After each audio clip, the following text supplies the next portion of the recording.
الله والحمد لله والصلاة والسلام على رسول الله وعلى آله وصحبه ومن والاه يا زاري ቆይታችን ከሳምንታዊ ፕሮግራማችን አስድቁ ወልከሪሙ ፊል በይዕ ወሽራ ሽያጭ ግዢ ላይ ያሉ ውሸትና እንዲሁም እውነት መናገር እንደ ኢስላም እንዴት ይታያል ብለውን ስንመለከት ያን አስመልክቶ حكيم بن هزام የተባለ ሰሃቢ رضي الله عنه قال قال رسول الله صلى الله عليه وسلم رسول الله ምን አሉ አልበይዓኒ ሁለት ተሻሻቾች ወይ ተገበያዮች አሉ በልኺያሪ በምርጫ ላይ ናቸው ማለም የተፈረቃ እስካልተለያዩ ድረስ ይላሉ ጠዋት ተሻሽተው በምንም ነገር ሳይለያዩ ለምን እስከ ማምሻ ድረስ አይደርሱም አብሮ እስካሉ ድረስ የማፍረስ መብት አላቸው ሙስሊም አይደለም እንዴ የሚያስብል አይደለም ከዚህ ነውና ከሳቦች መካከል ከገዛ ወይም ከሸጠ በኋላ እንዳይመለስበት ሽንት ቤት ሄዶ የሚመጣ እንደነበር ይታወቃል። ተላልነ አባስነ ነውና ከሸጠ በኋላ ወይም ከገዛ በኋላ እንዳያፈርስበት ሄዶ ይመጣ ነበር። ምክንያቱም ሸርዓን አብሮ እስካልተለያዩ ድረስ ማፍረስ ይቻላል። ይሄ ኺያር አልመጅሊስ ይባላል። አብሮ የመቆየት የማፍረስ ምርጫ ይባላል። ሌላው ደግሞ ኢቃው እንከን ኖሮት በኢቃው እንከን የመጣ ማፍረስ ይቻላል።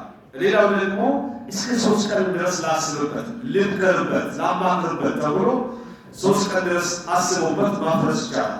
ከዚህ ውጭ ግን ግብይት ከተካሄደ በኋላ ይጸድቃል ማለት ነው። ኢስላም ምናሉ ማለት የተፈረቀ እስካልተ አልበይዓን بالخيار ማለት የተፈረቀ እስካልተለያዩ ድረስ በማፍረስ ምርጫ ላይ ናቸው። የፈለገ አካል ወይም ሻጭ ወይም ገዢ ማፍረስ ይችላል ነው። ከዛም ምን ይላሉ فإن صدقا وبينا ሁለት ተገበያዮች እውነት ከተናገሩ ያለውን በትክክል ካብራሩ እንከሩ ሊሆን ይችላል ጥሩ ጎኑን ሊሆን ይችላል ቤዲኑን ሊሆን ይችላል ኳሊቲውን ምንነቱን ማለት ነው። ቡሪከ ለሁማ ፊ በይዕሂማ ግብይታቸው ላይ በጥቂታማ ይደረግላቸዋል አላህ በረካ ያደርግላቸዋል አሉ ረሱል አለይሂ ሰላቱ ወሰላም። ወብልዓክስ በተቃራኒው ደግሞ ወይን ከለባ ወከተማ ከተወሻሹና ከተደባበቁ ሙሕቀት በረከቱ በይዕሂማ የግብይት ረድኤታቸው ይታበሳል ይጠፋል በረካ የሌለው ተገበያይ ሆኖ ይቀራሉ ይከስራሉ ማለት ነው። ሙተፈቁን ዐለይሂ ቡኻሪና ሙስሊም የተስማሙበት ዘገባ ነው። ስለዚህ ግብይት ላይ ቤቲንግ ላይ ኳሊቲ ላይ እውነት መናገር ንግዳችን እድሜ ያለው ትርፋማ እንዲሆን ያደርጋል ማለት ነው። መወሻሸት ቤትን መቀያየር እና መቀናነስ መሸቃቀብ ደግሞ ምን ያደርጋል ማለት ነው? ንግዳችን ለኪሳራ እንዲጋለጥ ያደርጋል ማለት ነው። አላህ ምን ይላል ሱረቱ ተውባ 19 አንቀጽ ላይ ያ አዩሀ الذين آمنوا እናንተ ያመናችሁ ሰዎች ሆይ ኢተቁላህ አላህን ፍሩ ወኩኑ መዐ الصادقين ከእውነተኞች ጋር እውነት ከሚናገሩት እውነት ከሚሰብኩት እውነት ከሚተገብሩት ጋር ሁኑ ይላል። ስለዚህ ውሸተኛ መሆን እንደ ኢስላም በጣም የተወገዘ ነው። የግብይት በረካን እንደሚያነሳ ነው። وقال صلى الله عليه وسلم ረሱል ይላሉ እውነተኛ ነጋዴን አስመልክቶ አታጅሩ ሰዱቅ ይላሉ እውነተኛ ትክክለኛውን አውርቶ የሚነግድ ነጋዴ አሉ ረሱል ሰለላሁ ዐለይሂ ወሰለም مع النبيين ከነቢያቶች ጋር የሚመደበው ነቢይ አላህ ፊት والصديقين ከእውነት ባይ አማኞች ጋር የሚመደበው والشهداء ለዲን እስላም በሀብት ሕይወታቸው ወጥተው ከተሰዉ ሸሂዶች ሰማዕታቶች ጋር የሚቆጠረው ብለዋል። በጣም ትልቅ ደረጃ ነው። አንድ ሰው ሐላል ንግድ እውነተኛ ንግድ በመነገዱ ከነቢያቶች ከእውነት ባይ አማኞች እንዲሁም ደግሞ ከሰማዕታቶች የሚመደብበት መሆን ማለት ትልቅ ቦታ እንዳለው ነው። ኢማሙ ትርሚዚ የዘገቡት ዘገባ ነው። ወምን ሱወር ስድቅ እውነት ከመናገር መገለጫዎች ነው። አንደኛ በያኑ ዑም ስላ የምንሸጠውን ዕቃ ወይም ማቴሪያል ወይም እንስሳ ወይም ቤት ወይም ቦታ ነውሩን መግለጽ ማለት ነው። ይሄ ችግር አለው ያዋጣኛል ካልተገባበት ካልሆነ በኋላ እንዳታማር በሚል ግልጽ መናገር ሁለተኛው አስልኩ ፍስያ በዋጋ እውነተኛውን ዋጋ መናገር።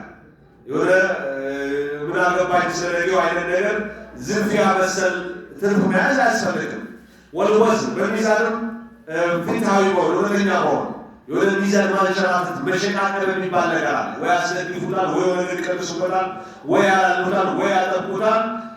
አንድ ኪሎ ለማለት ሩብ ጉዳይ የሚመስል ሊሆን ይችላል። ይሄ አግባብ አይደለም። ወልከይል አሰፋፈር ላይ ጣሳ ከሆነ ከስር ይገለብጡታል፣ ብዙ እንዳይዝባቸው።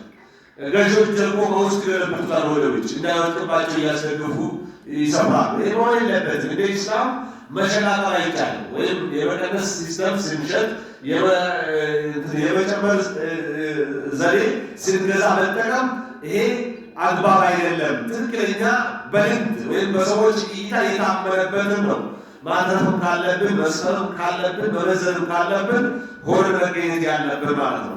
እንደ ሶስተኛ የእውነተኝነት መገለጫ አልወፋኡ ቢልወዕድ ወልኢንፋቅ ቃል ከገባን በቃላችን መገኘትና ለሀብት ንብረታችን ለንግዳችን ከቻለ በኸይር መንገዶች ማድረግ ጧሪ ያሌላቸው እና ደጋፊ ያሌላቸው ጋለሞት ለሆኑ አቅመ ደካማ ለሆኑ ባልቴት ወይም አዛውንት ሆነው ቀን የጨለመባቸው የሚያማክሩት ላጡ ችግረኞች ከጎናቸው መቆም ማለት ነው እና እስላማዊ አገልጋዮችን መንከባከብ የመሳሰሉት ላይ ወጪ ማድረግ ሐላል ንብረት ከስሞ በሐላል ማውጣት። እንደ መጨረሻ አራተኛ የእውነተኝነት መገለጫ ንግድ ላይ አደሙል ሐልፍ ወልከልቢ ለተርዊጅ ብضاعة እቃን ለማስወደድ መባል መዋሸት አለመኖር። አትዋሽ፣ አትማል። በቃ ያንተ ከሆነ ቢሄድም ይመጣል እና ባይኖርም ይገኛል። ስለዚህ አንተ በተረጋጋ መንፈስ እውነተኛ ማድረግ አለብህ። ፌር የሆነ ዋጋ ተናግረህ አትማል፣ አትዋሽ። በቃ ካዋጣ ትገዛኛለህ፣ ካላዋጣ የተወሰነ ማየት ትችላለህ። ግን ካላሻሻል ከበኔ ግዛ ብለህ እንዳያሻሽል ንገረው። ስግብግብ መሆን የለብህም። ባለሙያዎቹም እንደዛ አንደኛው መጥቶ ካሬ በዚህ አይነት ስራ ነው፣ ሌላኛው መጥቶ በዚህ አይነት ነው፣ ሌላኛው መጥቶ በሶስት ክፍል ያደርጋል።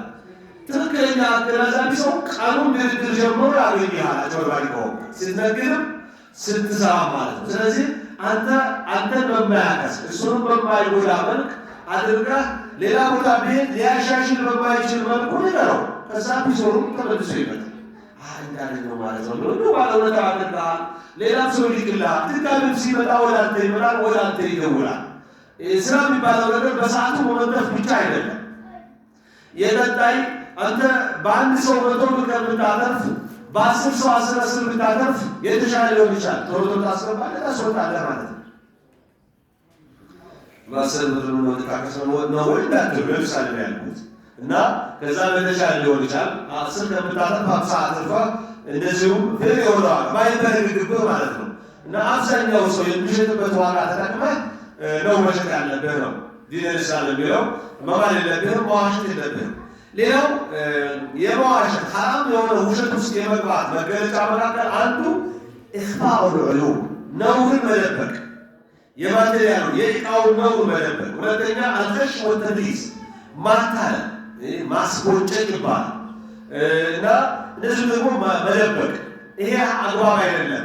ማታለል ቢሆን ማስቦጨቅ ወይም ደግሞ ነውር መሸፈን መደባበቅ የሚባለው ነገር በንግድ ዓለም ላይ በረካ የሚያስነሳ ነገር ነው። ሌላው አልከዚቡ ፊ መንሸኢ ሲላህ አው ውጁዲሃ በእቃው መገኛ ወይም በመገኘቱ በራሱ ከሩቅ ነው ማመጣው። ብዙ ትራንስፖርት አለበት፣ በዚህ ወጣ በዚህ ገባ፣ የጫኝ አራጋፊ የትራንስፖርት ጋር ከሰው የማበደግ ስራ አትስራ። እውነታውን አታዋ ማለት አይደለም። ግን ሩቅ ቦታ ነግራው ከዛ እስከዚህ ሲመጣ ይሄ ላይ ልጥይቃል ያልክ የማሳመኛ ቋንቋ አታድርገው ነው። የእቃው መገኛ ቦታ ላይ መዋሸት የለብህም። እቃው አለ የለም ብሎ ያለን እቃ የለም ብሎ በቃ ለምን ማድረግ አይቻልም ወይ በዚህ ትገዛ ከሆነ እንደምን ሆኜ እፈልግልሃለሁ ብሎ አለቆ መጋዘን ነው። ግን በጥሩ ዋጋ ለመሸጥ ተብሎ የማፈን ወይም ደግሞ ያላወቀ የማደናበር የሆነ እንደምን አድርጎ የመነጠፍ ስራ መስራት በተለይ ድለላ ላይ የተሰማራ ሰዎች ልንፈራ ይገባል። ሌላው አልሐሊፉ ቢላህ ከዚበን ሊአጅል በይ ለግብይት ብለህ በውሸት መማል ወላሂ አያዋጣኝ ገድል በልቤ ብዬ ወላሂ ثم ወላሂ እያለ ከእናቴ ይለይኝ ከአባቴ ይለይኝ የማይባል ነገር የለም። አግባብ አይደለም። እና ለግብይት ብላ አላህን በውሽን በማያ አታታል ወይ ተፋራስ ጉድን ተብሎ አይባል። እንደው ዝም ብዬ ለምን በልብዬ ለምን እኔም ሲገዛ ላተርፉበት ሳይሆን ደንበኛ የለም ያለማለት ያህል ነው። አረ እንደው መስወጣ ወላሂ ያዋጣኝ ሁሉ ይላል። ይሆን ለበት ይሄ የአላህን ክብር ዝቅ ማድረግ ነው። ሳትመሽ ችግር ነው። ሳያገራሱ ሳይጠይቁ አይመጣም። ያንን አስር ተቆጥቶ ይችላል እንደምትመለድካ ከዛ አንተ ታዝቦ እንጂ አይ ስትምበት ነው ይላል አስራት አስቀምጡ። ስለዚህ በተቻለ መጠን ሳንብል ሳንዋሽ ቃል ሳናፈርስ ሳናጭበረብር ሚዛን ሳንሸናቅብና እንደዚሁም ደግሞ ኪሎ ስፍር ሳናጎድል ሳናበላሽ ነው መገበያየት ያለብን። ይህ ሲሆን ግብይታችን ያለው ትርፋማ የልጅ ልጃችን የሚወርሰው ስራ ይሆናል ስራችን ማለት ነው። ያ ካልሆነ ለኛም አይሆንም። በሆነ ሰዓት በሆነ ባልጠበቅነው ነገር እንከስርና ለማኞች ነው የምንሆነው። ረሱል አይዋሹ። ይኸው ቡሪከ ለሁማ ብለዋሉ። እውነትን ተናግረው እና አብራርተው ከተራራዩ ብለዋሉ። ሙህቀት በረከቱ በይኢማ ደግሞ ከዋሹና ከተደባበቁ የግብይታቸው ረቂት ይጥፋ ወይም ይጠፋል በማለት በእርግጠኝነት ዘንድረውናል። እርግማንም ካለው የረሱል እርግማን ጠባይ ዜናም ብናደርገው ረሱል ውሸት አይናገሩ። በቃ የናረቀ እንዲት ይመስላለህ እያሉ። ስለዚህ የማይከስር ነጋዴ ለመሆን እውነት ተናግረን መሐላ ቀንሰን ነውር ሳንደብቅ ትክክለኛውን አውርተን ነው በማትረፍ ውጤታማ ልንሆን የሚገባው። የዛሬ ቆይታችን ይሄን ይመስላል። አላህ እናንተንም በሰማችሁት የምትጠቀሙ ያድርጋችሁ፣ እኔንም ባስተማራችሁ እያልኩኝ ወሰለላሁ ወሰለም ዐላ ነቢይና ሙሐመድ ወዐላ አሊሂ ወሰሐቢሂ ወሰለም።